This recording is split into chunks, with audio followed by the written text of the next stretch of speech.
Okay, so this week you're going to read about multimodality. I'll give you a little video overview of this topic discussion. Obviously, this is one of my favorite discussions because I love multimodality. Um, you're going to read some really cool articles. The Cynthia Self article, let's see, the movement of air, the breadth of meaning. It's kind of long, but it's really good. So you might want to read that one through. You might not want to skim. Like I said, it's really cool article about like the history of orality and aurality, right? Hearing, speaking, the privileging of print literacy over sound and other multimodal forms. Really, really cool article. And then the Sedelia piece is really cool because it kind of connects to G. She talks about like home literacies, and ways of communicating like primary discourses and how multimodal they are. You know how a lot of your early memories are probably like sounds and smells and images and conversations, just a combination of image, sound, text. So maybe one thing I'll do for you in this video is just to give you a little like technical breakdown of the difference between some of these terms.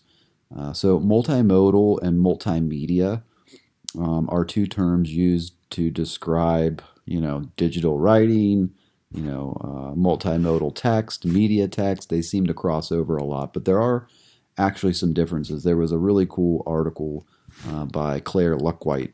If you ever want to read it, let me know. But she basically talks about the differences between these two terms and the history. And multimodal is a term that's typically been used and referenced and defined in scholarship as the composing process of multimodal and multimedia making.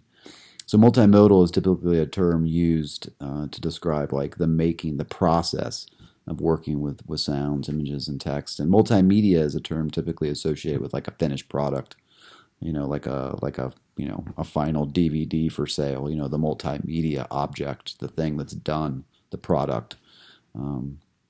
So that's a sort of a historical background. And then modes are, literally like a sound, an image, a text, an animation.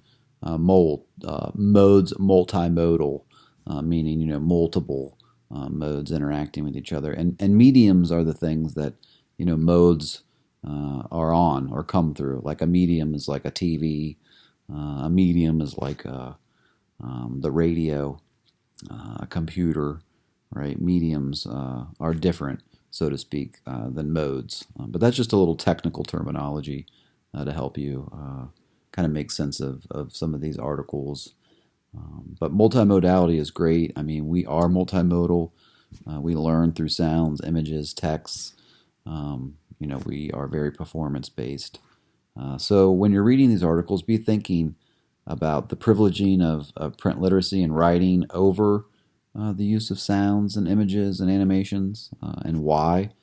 Think about also the value of using more multimodality in your teaching and learning.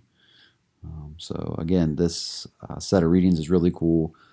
It'll set up a really cool conversation for us in class as well. I'll show you some cool assignments and activities that you can do. And remember your, audio and video feedback. Even this sort of video overview is a way to incorporate multimodality into your teaching and your pedagogy. Okay, looking forward to working with you all this week. I'll see you. Have a good weekend.